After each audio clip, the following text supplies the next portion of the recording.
My boyfriend skipped my graduation for a video game raid. Now he's begging for forgiveness, but his actions show otherwise. It's been 3 weeks. 3 weeks since the day that was supposed to be one of the proudest, happiest moments of my life. My university graduation, bachelor's degree, with honors, after 4 long years of late nights, ramen noodle dinners, and enough caffeine to power a small city. And it was. It was proud. And for a fleeting moment, happy. But it was also deeply, profoundly tainted by the one person who I thought would be cheering the loudest for me. My boyfriend, Mark. He wasn't there. He wasn't sick. He wasn't stuck in traffic. He didn't have a family emergency. No. Mark, my boyfriend of 2 years, the man I'd been imagining a future with, missed my once-in-a-lifetime graduation ceremony because of a video game raid. A scheduled, can't-miss, super important digital battle in Valhalla's legacy with his online guild. That's what he told me anyway. Now he's a wreck. Or at least he's performing a very convincing impression of one. There have been tears, his surprisingly, endless apologies, promises that he's an idiot, that he messed up beyond belief, that he'll do anything to make it up to me. He's been saying all the right words. The problem is, his actions, the little things, the things he probably doesn't even realize he's doing, are screaming a completely different story. A story that tells me he might be sorry he got caught. Or sorry I'm upset, but not truly sorry for the choice he made. Not sorry in a way that would actually lead to change. And that's what's tearing me apart. Let me back up a bit so you understand. Mark and I met through a mutual friend. He was charming, funny, incredibly smart when he applied himself. And yeah, he was a gamer. I knew that from the start. I'm not a gamer myself beyond some casual phone games, but I respected it as a hobby. Everyone needs an escape, right? In the beginning, it seemed manageable. He'd play for a few hours in the evening, mostly on weekends. We had date nights. We went out with friends. He was present. He was a good boyfriend. Attentive, loving, supportive of my studies. He'd even help me quiz for exams sometimes, in his own goofy way. The gaming, though, it slowly, almost imperceptibly started to creep. New games came out, more demanding ones. His online friends became his team, his guild. The hours he spent logged in grew longer. Just one more quest, he'd say, or I can't leave them hanging, we're in the middle of a dungeon. It started to eat into our time. Date nights got postponed because a rare boss was spawning. Dinners I cooked would go cold while he finished just this one critical part. I tried to be understanding. I really did. I told myself it was important. To him like my study groups were to me. But study groups had an end goal. Graduation. What was the end goal for Valhalla's legacy? Bragging rights? A new set of pixels on a screen? As graduation approached, I was a bundle of nerves and excitement. This was it. The culmination of everything. My parents were flying in. My sister was taking time off work. It was a huge deal. For my family. And I wanted Mark there. By my side. I'd talked about it for months. I'd shown him the cap and gown when I picked them up, practically bouncing off the walls. He'd smiled, kissed me, said, "You're going to look amazing, babe. So proud of you." He promised he'd be there, front and center, flowers in hand. We even planned a celebratory dinner for that evening, just the two of us, after the family stuff. The week leading up to it, he seemed a little distracted, more time on his computer than usual. When I asked if everything was okay, he'd just mumble something about a big guild event coming up in the game. I remember feeling a tiny prickle of unease. "It's not on Saturday, is it?" I asked, trying to keep my voice light. He looked away from his screen, a flicker of something in his eyes I couldn't quite read. "Nah, babe, don't worry. Saturday is all about you. This thing it's flexible." That flexible should have been a giant flashing red flag, but I was so caught up in my own pre-graduation buzz that I let it slide. I wanted to believe him. Graduation morning. I was up at the crack of dawn, too jittery to sleep. My mom and sister were fussing over my hair and makeup. My dad was pacing, beaming, camera at the ready. I kept glancing at my phone, waiting for Mark's usual good morning text, maybe an excited for today message. Nothing. I called him around 8 a.m. The ceremony started at 10. It went straight to voicemail. "Hey Mark, it's me. Just wondering where you are. Call me back." I tried to sound breezy, but my stomach was starting to clench. My mom noticed. "Everything all right, sweetie?" "Yeah, Mom, just Mark being a sleepyhead, I guess." By 9 a.m., with no word, the clenching had turned into a cold knot of dread. I called again. Voicemail. And again. Voicemail. My sister started looking worried. Maybe his phone died? Did he say he was coming here first or meeting us at the venue? We had planned for him to come to my apartment so we could all go together. He knew this. He had laid out his good shirt the night before. My dad tried. "Don't you worry, honey. He'll be there. Probably just some last-minute thing he had to sort out." But his voice lacked conviction. We had to leave. I remember sitting in the car, my beautifully pressed gown feeling like a lead weight, my smile plastered on for my family, but inside I was starting to crumble. At the venue, amidst the sea of excited graduates and proud families, I scanned every face, hoping to see him rushing in, apologetic, but there. He never came. During the ceremony, as my name was called, As I walked across that stage to shake the dean's hand and accept my diploma, a wave of pride and accomplishment washed over me, yes, but it was immediately followed by a crushing wave of hurt and embarrassment. My friends were there, their partners were there, my family was there, but the seat we'd saved for Mark, the one right next to my mom, remained painfully, conspicuously, empty. My mom squeezed my hand afterward, her eyes full of sympathy. "I'm so sorry, sweetie." My sister was fuming. "I'm going to kill him," she muttered. My dad just looked sad for me. The text started coming in from Mark around 1 p.m., just as we were finishing up taking pictures. "OMG, babe, I am so sorry. Something came up. Massive emergency with the guild. I feel absolutely terrible. I know this is awful timing. Please tell me you're not too mad. I'll make it up to you, I swear. Emergency with the guild. Not a car accident. Not a sudden illness. A video game emergency." I just stared at my phone, the words blurring. I didn't reply. What could I even say? My sister saw my face and snatched the phone. Her expression went from concern to incandescent rage as she read. "Are you kidding me?" she practically yelled, drawing a few stairs. "A guild emergency? He's dead. He is so dead." I finally got the full story when I got home later that afternoon, after a forced, subdued family lunch where everyone tried very hard not to talk about the elephant in the room, or rather, the Mark-shaped hole. He was waiting on my doorstep, looking disheveled and genuinely distressed. He had flowers, a giant stuffed bear, which he knows I find childish, and a look of pathetic desperation on his face. "Sarah, I am so monumentally sorry," he began, before I even opened my mouth. I know, there's no excuse, but please just let me explain." I was exhausted, emotionally drained, and the sight of him just made a fresh wave of anger and disappointment rise up. "Explain what, Mark?" I said, my voice flat. "Explain how a game, a stupid game, was more important than my graduation? The one I've been working towards for 4 years? The one I told you, repeatedly, how much it meant to me for you to be there?" And then came the spiel. Apparently, this super rare, once-in-a-server-lifetime raid event in Valhalla's Legacy had been scheduled, but the timing was supposed to be earlier or later, or something equally vague and convenient for his narrative right then. Then, due to unforeseen server issues, it got moved, right into the middle of my graduation ceremony. He was the main tank, the linchpin of his 20-person raid team. If he didn't show, they'd fail. He'd let everyone down. He panicked. He lost track of time trying to see if they could reschedule. He didn't want to disappoint them because they'd been prepping for weeks. "So you chose to disappoint me instead," I stated, not asked. "No, yes. I mean, I didn't choose to disappoint you, babe. I was stuck. It was an impossible situation." His voice was rising, getting defensive. "I thought I could finish the first part and still make it for the end of your ceremony, at least see you walk, but it ran way over. You didn't even call, Mark. Not one call to say you were running late. Nothing. I found out you weren't coming when you just didn't show up. My phone was on silent. I had to focus. You don't understand these guys. They rely on me. It's a commitment. A commitment." That word hung in the air. He'd made a commitment to me, too. A commitment that, apparently, ranked lower than one to a group of anonymous avatars on a screen.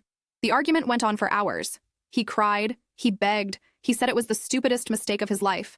He swore it would never happen again. He said he loved me more than anything, even more than Valhalla's Legacy. A low bar, I was starting to think. Part of me, the part that loved him, the part that had built 2 years of life with him, wanted to believe him, wanted this to be a horrible one-off lapse in judgment. So, exhausted and heartbroken, I didn't break up with him. I told him I needed time. I told him I was incredibly hurt and that he had a lot to make up for. And that brings us to the last 3 weeks, the begging for forgiveness phase. The surface. He's doing all the things you're supposed to do. He's been overly attentive. He bought me jewelry, which I haven't worn. He's offered to take me on a weekend trip, which I haven't agreed to. He's constantly telling me how sorry he is, how much he loves me. He even sat down and pretended to listen while I cried and told him again how much he'd hurt me. He nodded in all the right places, his face a mask of contrition. But it's the actions, the small, almost unnoticeable things. That's where the truth keeps leaking out. A few days after the graduation debacle, I was still very raw. I was trying to talk to him about how betrayed I felt, how his priorities seemed so skewed. We were sitting on the couch, and his phone, which was on the coffee table, buzzed, and buzzed again. He kept flicking his eyes towards it. I saw a notification pop up, a Discord message, from someone named Raid Leader 69. Classic. "Mark, are you even listening to me?" I asked, my voice sharper than I intended. Yeah, of course, babe. You were saying about my priorities." But his gaze drifted back to the phone. "This is important, Mark. This is about us." I know it is." He reached for his phone. "Sorry, just 1 sec. Let me just see what this is. It might be urgent." Urgent. From Raid Leader 69. I just stared at him. He quickly typed a reply, a small frown of concentration on his face. Then he put the phone down, screen side down this time, and looked back at me with that practiced, earnest expression. Okay, sorry. All yours. What were you saying? The moment was gone. The sincerity I was desperately searching for had evaporated.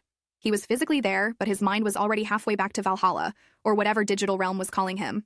Then there was the incident with my parents. They were, understandably, very upset with him.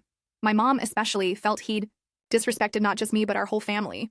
Mark promised he would call them and apologize personally. He said it like it was a grand gesture. I'll even call your dad, man to man, he'd declared, puffing his chest out slightly. A week later, my mom called me.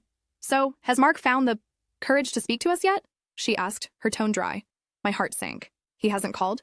Not a peep, sweetie. I guess his profound apology tour doesn't extend to the parents of the girlfriend he publicly humiliated. When I confronted Mark about it, he looked sheepish. Oh man, I totally forgot. I've been so swamped. Swamped with what? I knew for a fact he'd had a light week at his actual job. His gaming schedule, however, had remained robust. He'd then grabbed his phone, right there in front of me, and said, I'll call them right now. See? I'm doing it. As if performing the task under duress, only when directly called out, was the same as taking the initiative because he genuinely felt remorse. He made the call. It was stilted and awkward, and my parents were polite but cool. He hung up and looked at me, expectant, like he deserved a gold star. There. Done. Are we good? No, Mark, we're not good. You did the bare minimum, and only because I shamed you into it. That's not how genuine remorse works. The most telling thing, though, is his continued engagement with the game. He did cut back, I'll give him that, for about 3 days. He'd make a big show of it. Look, babe, no computer tonight. We can watch that movie you wanted to see. And we would. But I'd see him itching. His leg would be jiggling. He'd check his phone just for notifications a dozen times. And then, slowly, the old patterns would reemerge. The guys are just doing a quick run, an hour, tops. You don't mind, do you? I've been so good. An hour would turn into 2, then 3. I'd go to bed alone, and he'd stumble in later, smelling faintly of energy drinks and stale air from his headphones, whispering another apology I was too tired to acknowledge. One evening, I tried to talk to him about the game itself. Mark, what is it about this game that's so important you'd risk our relationship for it? He launched into this long, passionate explanation about the community, the challenge, the sense of accomplishment. It's not just a game, Sarah. It's like a sport. We train, we strategize, we rely on each other. When we defeat a really tough boss, the feeling is incredible. We did that, together. And what about our accomplishments, Mark? What about the life we're supposed to be building together? Doesn't that feel incredible? Of course it does. But this is different. This is my thing. You have your things. I have this. My things don't make me abandon you on one of the most important days of your life, I said quietly. He deflated. I know. That was a mistake. A huge one. But you can't expect me to just quit something I love, something I'm good at. I'm not asking you to quit, Mark. I'm asking you to prioritize. I'm asking for balance. I'm asking to feel like I am more important than your main tank duties. He swore he understood. He swore I was. But the Valhalla's legacy icon on his desktop still got clicked every single night. The Discord notifications still pinged. Constantly. A couple of nights ago, something happened that really crystallized things for me. We were supposed to have a quiet dinner at home. I'd made his favorite lasagna. He'd promised to be off his computer by 6 so we could eat together. Talk, connect. At 6:15, I went into the spare room, which has become his unofficial gaming den. He was hunched over, headset on, barking commands. Move left, DPS on the ads. Healer, watch my health, watch my health. I stood in the doorway for a full minute, just watching him. He was completely absorbed, his face illuminated by the flashing lights of the screen, his brow furrowed in concentration. He looked happy, more animated and engaged than I'd seen him in weeks when he was with me. I said his name. No response. I said it louder. Mark! He flinched, then quickly held up a finger to me, his eyes still glued to the screen. 1 sec, babe. Almost done with this pull. Critical moment. Critical moment. Again. My lasagna, made with love, was getting cold on the counter. Our relationship was fracturing. But the critical moment was for his pixels. I didn't say anything. I just turned around and went back to the kitchen. I dished myself up a plate of lasagna, sat down at the table alone, and ate in silence. He finally emerged nearly an hour later. All apologies and, oh my god, the lasagna. I'm so sorry. I totally lost track of time. That last boss was insane. He started to serve himself, chattering away about the epic loot they'd gotten. I didn't respond. Babe, you okay? He asked, finally noticing my silence, his fork halfway to his mouth. Mark, I said, my voice dangerously calm. Do you remember what day my graduation was? He looked confused. Yeah, of course. It was 3 weeks ago Saturday. Why? And do you remember why you weren't there? His face fell. The enthusiasm drained away. Babe, come on. We've been over this. I said I was sorry. I am sorry. Are you? I asked. Because from where I'm sitting, it looks like you're sorry you got in trouble, but you're not actually sorry for the choice. Because if you were truly deeply sorry, you wouldn't still be making the same kinds of choices, even on a smaller scale, every single day. That's not fair, he protested. I haven't missed anything major since then. I've been trying. Trying? I echoed. Missing our dinner because of a critical moment in a game, after specifically promising you'd be present, that's your definition of trying? Forgetting to call my parents to apologize until I remind you? Constantly having your attention pulled away by game notifications when I'm trying to talk to you about us. Mark, your trying looks a lot like your old habits, just with more apologies sprinkled on top. He started to get angry then. That's his go-to when the guilt gets too real. You know, you're making this impossible. I said I'm sorry. What more do you want from me? Do you want me to grovel for the rest of my life? I made one mistake. It wasn't just one mistake, Mark.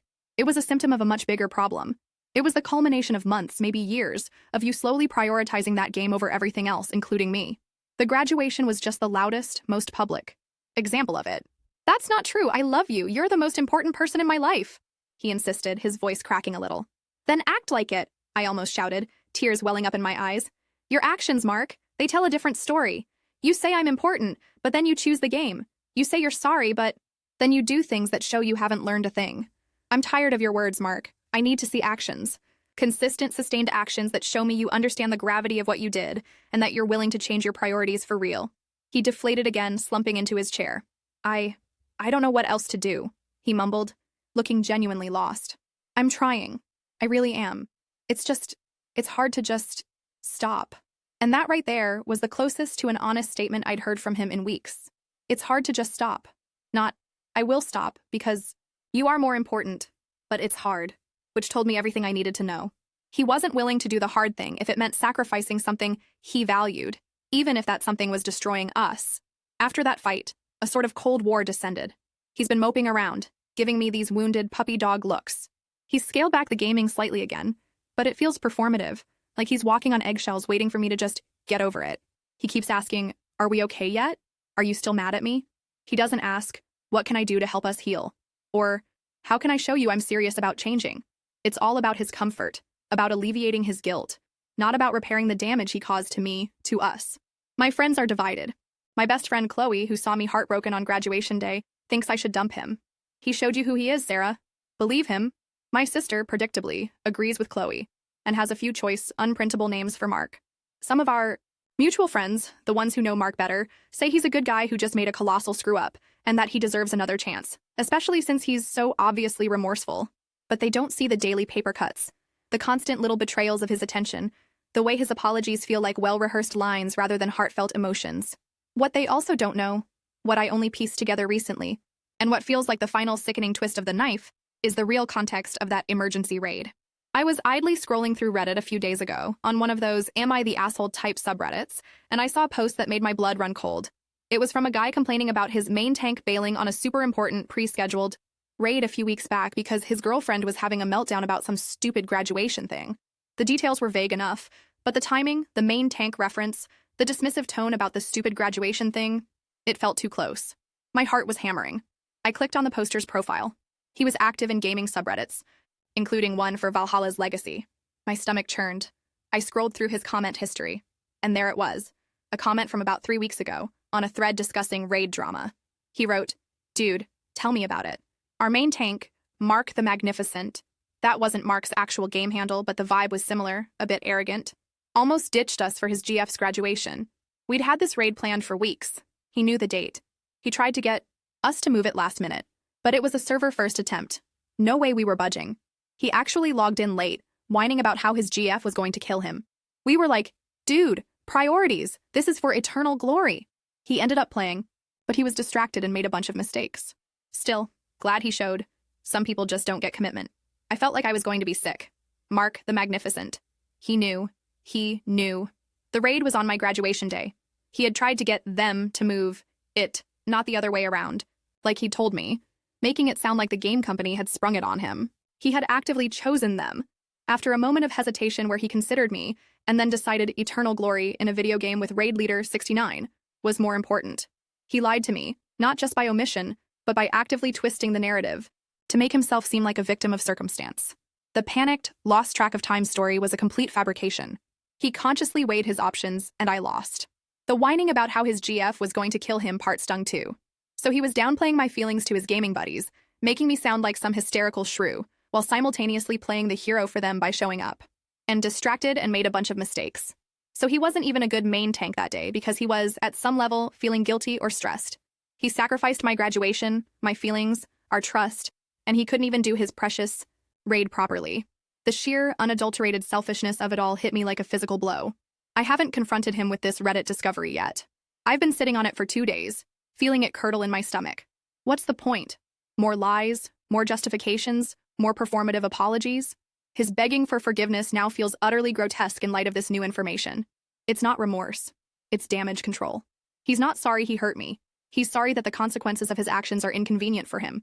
He's sorry that I'm not just quietly accepting his subpar efforts to make it up to me.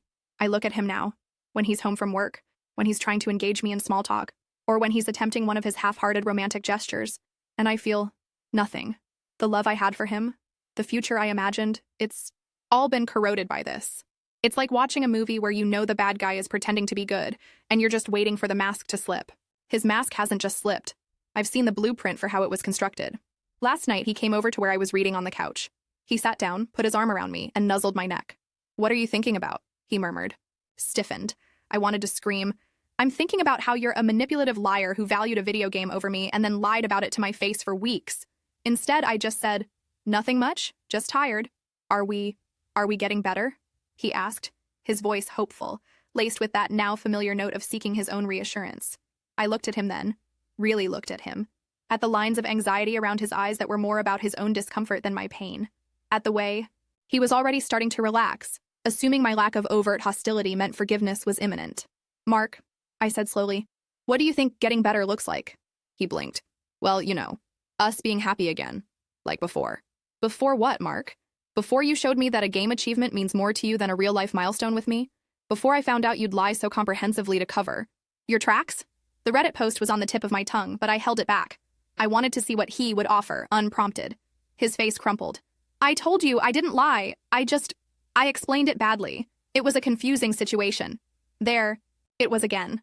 The refusal to take full ownership, the minimization, the reframing. "No, Mark," I said, my voice very quiet but firm. "It wasn't confusing. It was a choice. And you keep making choices that show me where your priorities lie. Your words say one thing, but your actions, and the truth I'm learning, say something else entirely." He pulled away, looking genuinely hurt now, but also defensive. "So that's it then? You're just never going to forgive me? You're going to hold this over my head forever?" "This isn't about holding it over your head, Mark. This is about me realizing that the person I thought you were, the partner I thought I had, might not actually exist. Or if he does, he's buried so deep under Mark the Magnificent that I can't find him anymore." He stood up, agitated. "That's not fair. I'm right here. I'm trying. Why can't you see that? I see you trying to get back to a comfortable status quo, Mark. I don't see you trying to fundamentally change the behavior that caused this. I don't see you truly understanding the depth of the hurt. I haven't made a final decision, not officially. But in my heart, I think I have. The evidence is overwhelming. His apologies are lip service. His efforts are superficial and temporary, designed to placate me just enough so he can go back to his preferred state of being, which is half in this world, half in Valhalla. The discovery of his careful deception about the raid's scheduling was the last nail in the coffin of my hope. He didn't just make a mistake in a moment of panic. He made a calculated decision and then constructed an elaborate lie to save his own skin. He's still begging for forgiveness. He sent me a long, rambling text this morning about how he can't imagine his life without me, how he'll do anything. But anything apparently doesn't include honesty, genuine self-reflection, or a willingness to sacrifice his beloved game for the sake of our relationship. Anything is just more words. And I'm so incredibly tired of words. I think I'm finally ready for actions. My own actions. The action of walking away and finding someone who doesn't need to be begged to show up for me. Someone whose love isn't conditional on their raid schedule. Someone whose eternal glory includes me in the real world. The thought is terrifying, but it's also tinged with a sliver of relief. Maybe my real graduation, the one into a healthier, more respected chapter of my life, is just beginning.